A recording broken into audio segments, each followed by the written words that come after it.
ابن يونس الفلكي المصري هو أحد أعظم علماء الفلك في التاريخ الإسلامي والعصور الوسطى، ويعتبر من رواد علم الفلك الحديث. اسمه الكامل أبو الحسن علي بن عبد الرحمن بن أحمد بن يونس بن عبد الأعلى الصدفي المصري. ولد في مصر عام 950، توفى في القاهرة عام 1009، انشأ في أسرة علمية عريقة، فوالده كان مؤرخا ومحدثا مشهورا، وجده من العلماء المتخصصين في علوم النجوم.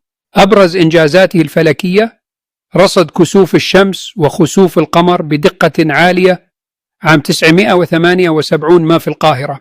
أثبت تزايد حركة القمر وحسب ميل دائرة البروج بدقة فائقة لم تعرف من قبل، تعد الأدق حتى ظهور الآلات الحديثة. وضع جداول فلكية دقيقة للغاية لحركة الشمس والقمر والكواكب وفرق التوقيت وخطوط الطول والعرض.